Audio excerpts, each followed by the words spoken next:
خب روز گذشته همونطور که شما تو گزارشتون گفتین، نیروهای سرکوبگر جمهوری اسلامی بار دیگر به سمت مردم معترض شلیک کردند، تیراندازی کردند و ده ها نفر رو به خاک و خون کشیدند. شمار افرادی که کشته شدن تا دیروز 16 نفر اعلام شده بود. امروز یه سری افراد رو سمت پشت ساختمان فرمانداری و سمت مسجد الخلیل هم مردم محلی پیدا کردن. چند من نفر؟ فکر حداقل 3 نفر رو امروز توی در واقع دشتی که اون پشت ساختمان فرمانداری و سمت مسجد الخلیل هست اونجا پیدا کردن.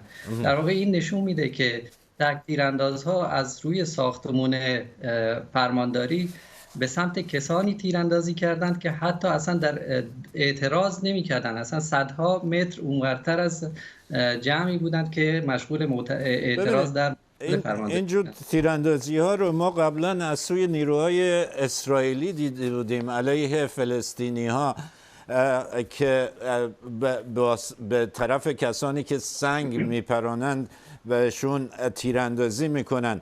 میدونیم که مقام های ایران چه میگن در خود محل، در خاش، در زاهدان، در تهران چه گفتن، چه توضیحی دارن برای همچین تیراندازی در این سطح بزرگ علیه معترضانی که اسلحه به دست ندارن؟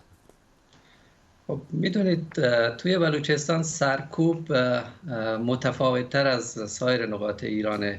مقامات جمهوری اسلامی، حکومتی و کسایی هم که اونجا هستن، نهادهای امنیتی همواره تلاش میکنن که واقعیات رو به نفع مردم اونجا تعریف نکنن و یک سری داستانهایی رو سرهم کنن و بگن. من معتقدم که جنایت هولناک دیروز توی خاش بی ربط به اعتراض مردم به استخراج معدن طلا در اون منطقه نیست، نمیتونه باشه.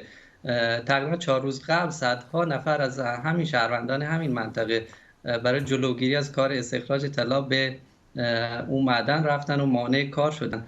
در واقع جمهوری اسلامی با این کار من فکر میکنم خواست هم زهر چشم نشون بده و هم یه جوری انتقام بگیره و خب طبیعیه. این معدن طلا چه اهمیتی داره؟ میتونید صحبت کنید این معدن طلا چیه؟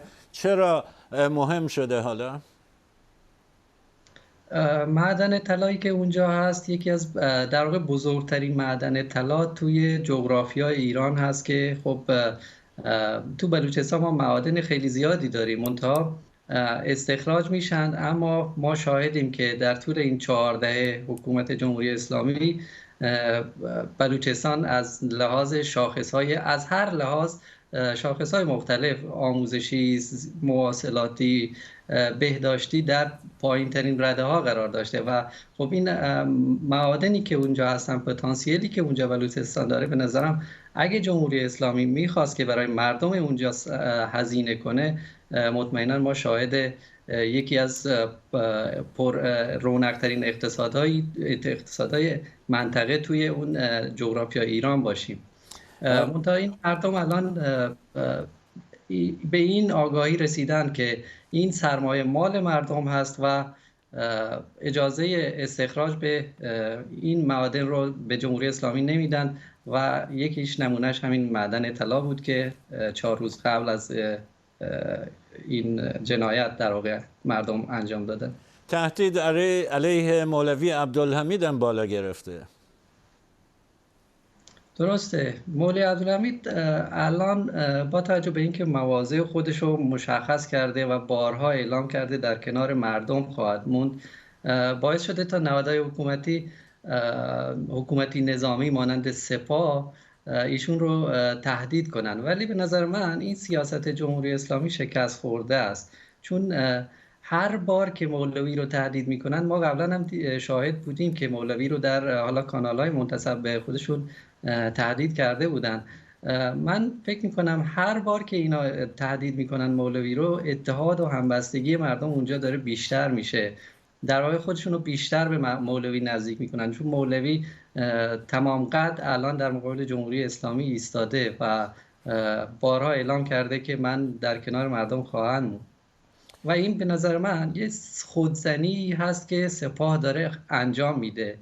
اتحادی که ما الان توی بلوچستان داریم شاهدش هستیم، به نظر من توی سالهای اخیر اصلا بی سابقه است. چیزی که نهادهای امنیتی هم سپاه پاسداران هم وزارت اطلاعات بارها تلاش کردن با انتشار توزیع اسلحه برعکسش رو انجام بدن، بین مردم اختلاف ایجاد کنن، بین طوایف اختلاف ایجاد بکنن و این به نظر من یک خودزنی خیلی عجیبیه که داره سپاه انجام میده اونجا.